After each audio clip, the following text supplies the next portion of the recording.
Good day, everyone. I am Sir Jerickson S. Chua, and welcome to Empowerment Technologies. So, before we start our session for today, may I request all of you to please bow your head as we feel the presence of our Lord through this prayer. In the name of the Father, and of the Son, and of the Holy Spirit. Amen.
Important component of effective learning.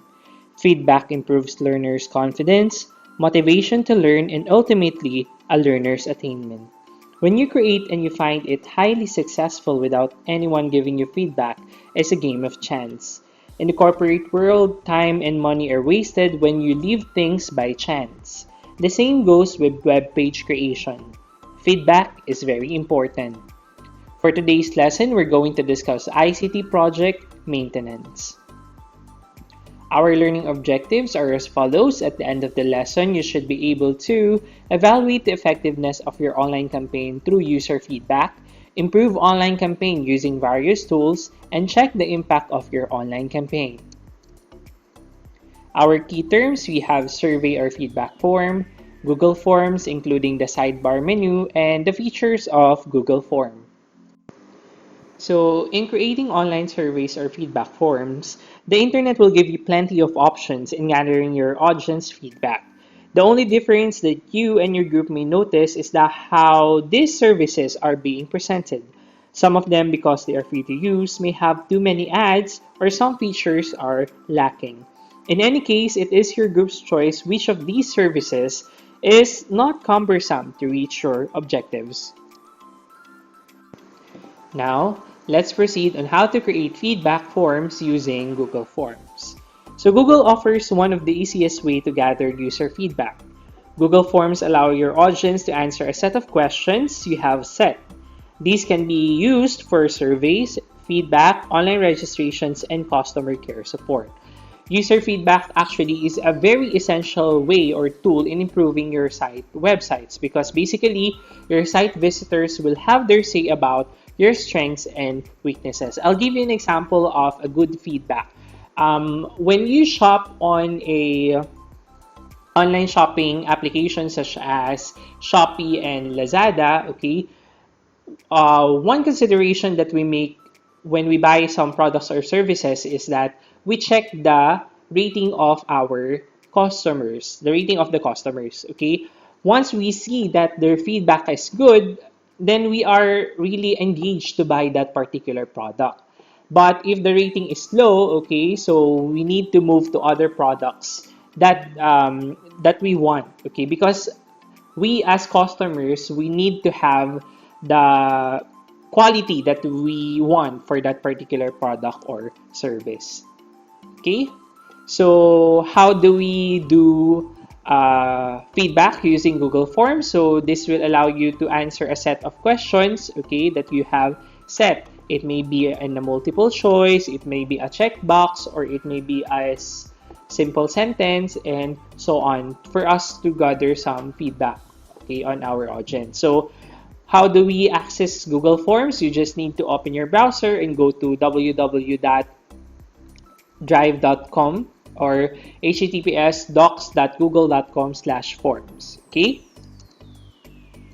Okay, so once you access that website, you will be prompted by this particular image. Okay, so as you can see, if you access your Drive, you just need to click New and then click More and then find the Google form, and then you will be presented with a form.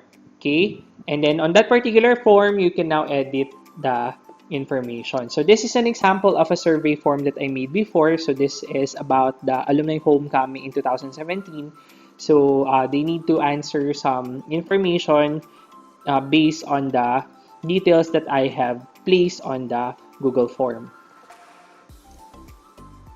Okay, I just want to share you this experience of mine that I attended before. This is a training about on the use of Google applications, and one specific application that we use is the Google Forms and Google Slides. Okay, so this was last May 8 to June 2, 2017. So it took me a month actually to finish the activity that was given to us. Okay, so these are my team. So I actually went to the Team Orange, in which our topic was to create a game based on the subject that our students are having trouble with. And one of the findings that I made using my tool, okay, was on the topic of HTML. So that's why I created a game called HTML Muncher as seen on this image. So this is HTML Muncher, in which you will learn how to use different tags using my game. Okay, so this is my team. This is Team Orange, and also I was awarded as one of the top presenter, okay, because of my game.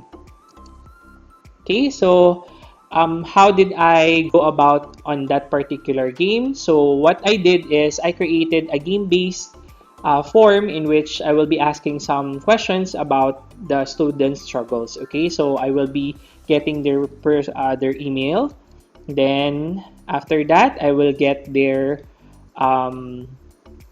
answer on which subject or material or lesson is difficult for them to understand and what are the reasons. How is my teaching? So that's one of the good feedback also. And are they satisfied with how I teach? Okay. How could my teaching be improved, and what did you learn from me as a teacher? Okay, on the games options, these are the question that I asked them. So what kind of game is more likely to give you a sense of fun? So for you as a student, it may be sensational, which gives you a sense of pleasure. It may be a fantasy, it may be narrative, challenge, fellowship, discovery, expression, or submission. Okay, so that can be my basis on what game can I make. Okay, what kind of games do you like to play? Okay, is it fantasy or MMORPG? Or why do you play these games? Because it's pastime or self-expression? Or how frequent do you use digital games? Okay, aside from that, what kind of games would you like to play in class? And what devices do you typically use to access these digital games? So based on this question, I can now analyze what particular topic or what games does my student want to play in the class. Okay, so that's the goal of feedbacking. It gives you an in-depth analysis of what our clients want. Okay, so let's proceed now to the different sidebar menu that we have on your Google form. Okay, so this sidebar menu, which is this one, okay, will be our tools in which we can create our Google Forms. Okay, so the first one is you have your question title, which is this one. Okay, so this will include the questions that will be answered by your audience. So this question title will depend on what type of question you will present. Okay, and then we have here the different question type. It may be a short answer, a paragraph, multiple choice, checkbox, drop down, linear scale, multiple choice, grid, date, and time. So let's define each of those. So when we say short answer, this can be answered by short answer. Okay. So if you want to have, for example, 3 to 4 sentences, you may use the short answer option. If you want to have a little bit of a journal or a narrative report, you may opt to use the paragraph option or feature, okay, as a sidebar menu. Okay, if you want to have different choices that they want to um, find the correct answer, you may use the multiple choice. For checkbox, okay, it can have multiple answers because it's basically a checkbox. So this can be used for matching type purposes. Okay, drop down can also be used if you want to create a list, okay, for the users to find answers. File upload, okay, if you want to upload a file. Linear scale, if you want to have numerical scales such as 1 to 5, 1 to 10, okay, 1 to 20, and so on. Multiple choice grid contains sub-question with similar options. Okay, so this one. Checkbox grid, similar to multiple choice grid, but the answer will be more than once. Okay, so here question is more than once, here is answer is more than once. And we also have date and time. So if you want to the clients to have or to choose a date, you may just use this particular option, and for the time you may just use this particular option. So once we have edited our form and placed all the content that we want, okay, we have here several send options. Okay, so the first one is collecting email addresses. So you may send it through emails, okay, by simply inputting the email address, subject, message, and specify if you want to include the form in the email, which is this one. Okay, send via email. Okay, and then on the email side, okay, this will send the form by simply collecting the email addresses, subject, message, and specify if you want to include the form in the email. Okay, the link, we have here link, this one. Okay, so this contains the URL of the form that you can share on your website or private message. You may also shorten the URL to get a shorter link necessary for limited spaces, like sharing it on Twitter. Okay, aside from that, we can also embed this one.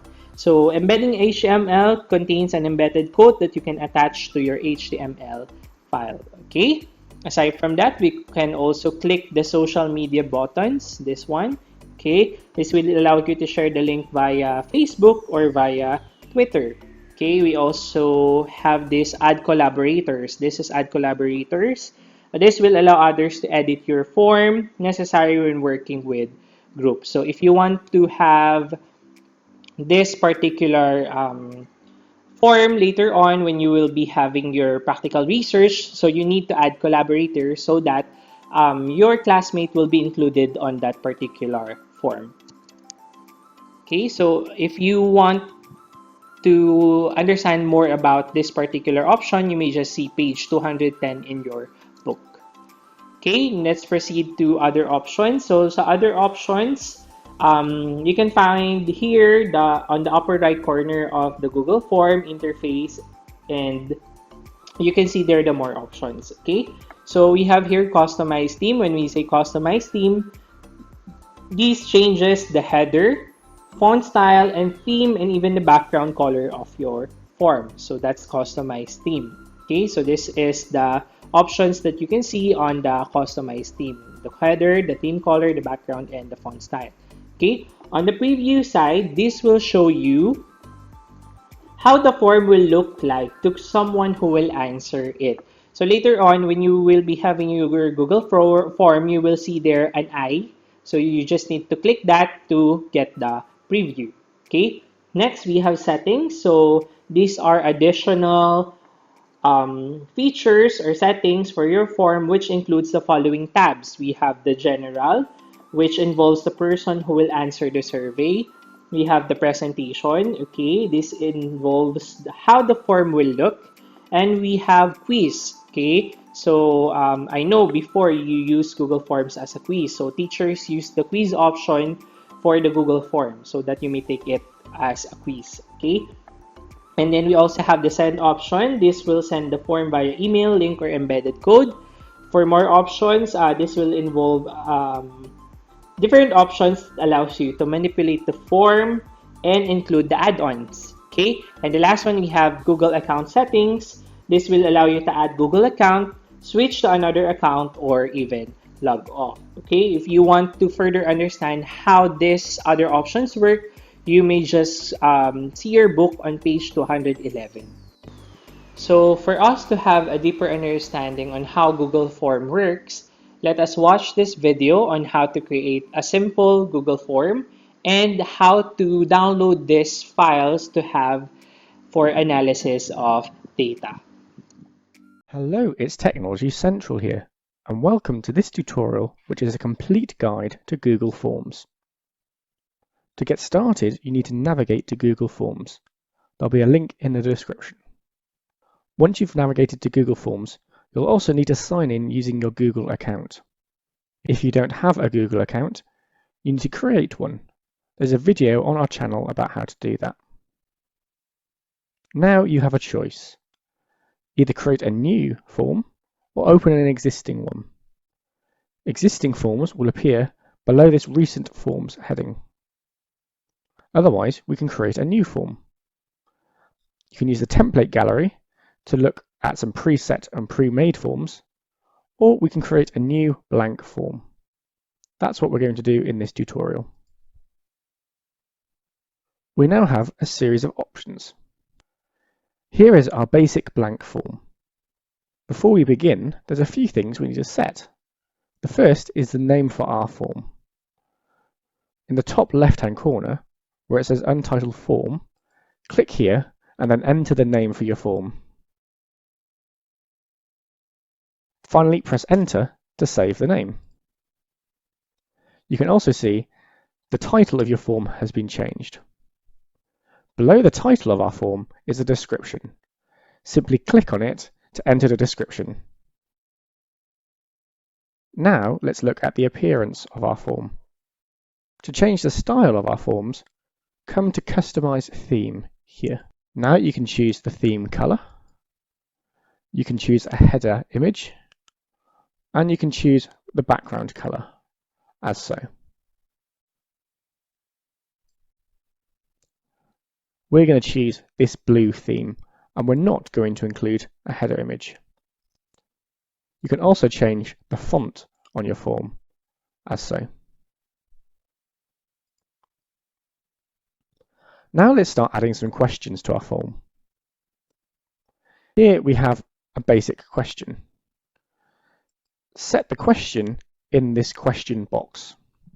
You can include an image if you choose by clicking the image button. Now you need to choose the type of question you're asking. It can be one of these several different options. Short answer is a small text-based answer, which is suitable for this question.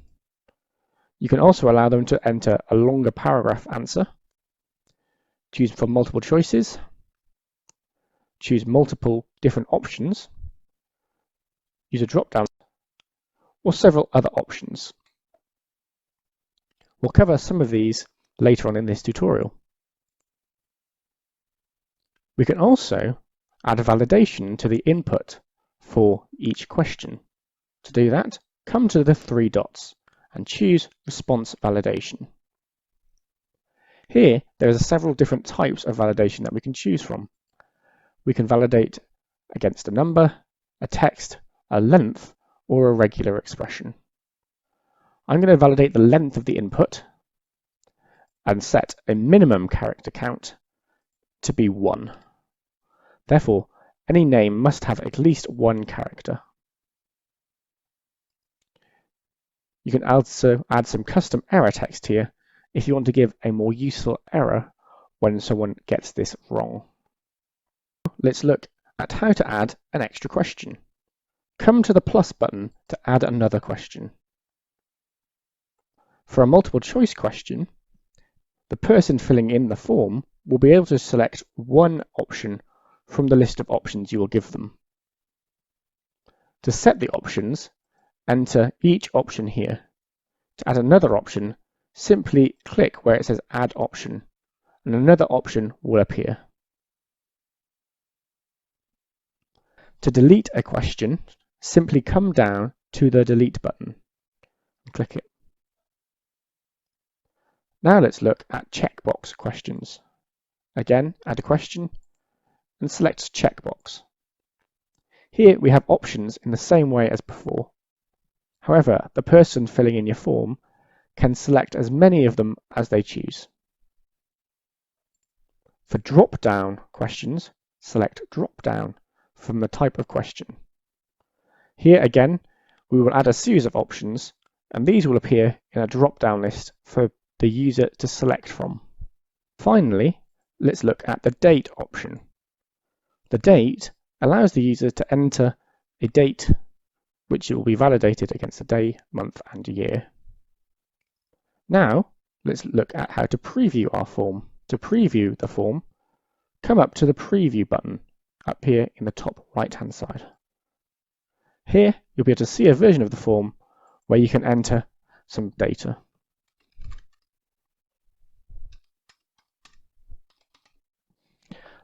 Like so. When you're done, you can click Submit. And you're taken to the form's completion page. Click Submit another response. To return to editing, come down to the pencil button in the bottom right. Now, if we click on Responses, we'll be able to see we have one response where the user responded Dave, and they responded with the date the 1st of January 2020. To export all of your responses into a spreadsheet, click the Create Spreadsheet button, and this will create a Google Sheet with all of the responses. Go check out our tutorial on how to use Google Sheets if you don't know what to do from there. Now, let's look at some of the other options we have for constructing our form. We can add a text field with a title, as so. Again, we can delete that with the delete button. You can add an image field, where you'll get the image from any of these options. For example, from Google Drive, where we can insert our logo. And here you have an image field. And similarly, you can add a video field by providing a URL to a video. You can rearrange the questions and any of these fields by hovering over them, clicking and holding down your mouse on the 6 dots that appear at the top and dragging them around to change their position.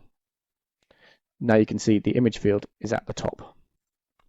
We can also add multiple sections to our forms. These allow greater control over which questions a user will answer. Let's add a second section.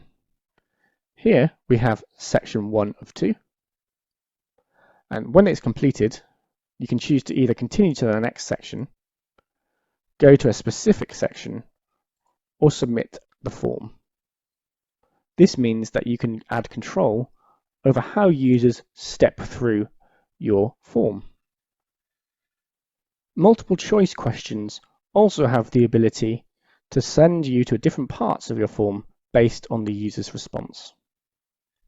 Each section comes with its own heading and description. Finally, let's look at the different settings for presenting our form. We do that from the Settings menu here at the top right. There are several general settings that apply to your form. We can collect email addresses, require people to sign in to Google to fill in the form, which also allows us to limit each person to filling in the form once.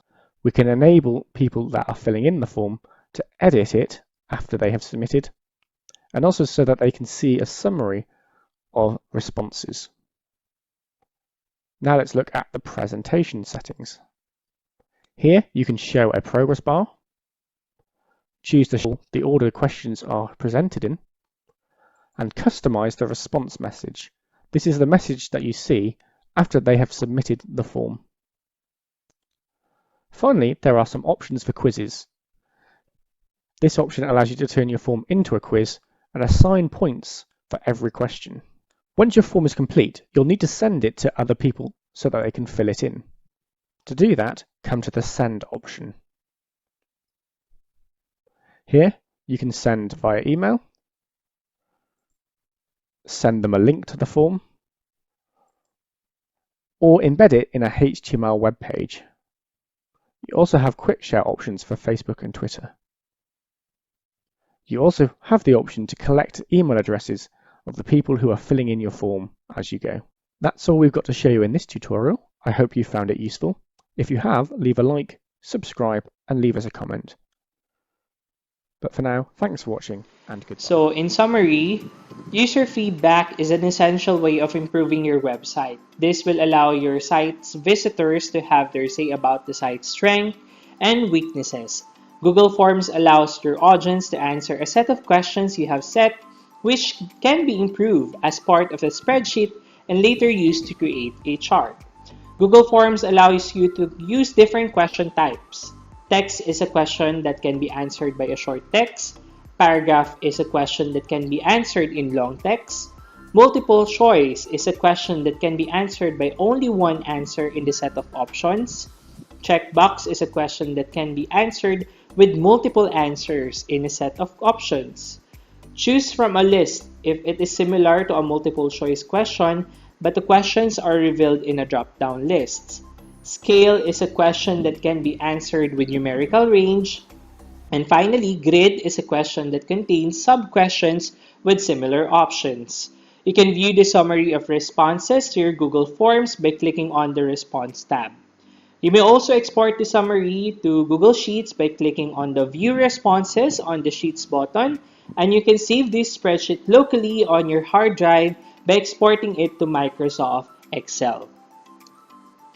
So for our practice, you need to create a Google form. Okay, what you will do now is to log into your Google account. It may be your personal or your corporate account. Then go to Google Drive and open Google Forms. You need to familiarize the menu features of the app. Choose one survey from the list of survey provided by the teacher. So I will be giving you a list of survey later on. And you need to create a Google form from the chosen survey. After creating, send your form to your classmate and analyze the result. Okay, to have a deeper understanding on how to do our practice, you need to read pages 210 to 211 for the instruction on how to send the form via Messenger or group or link or embedding HTML. And read and understand page 212 to 215 of your book on how to analyze your Google Form results. Thank you for watching, and I hope that you have learned many things from our discussion. See you on our next lesson. Keep safe and God bless.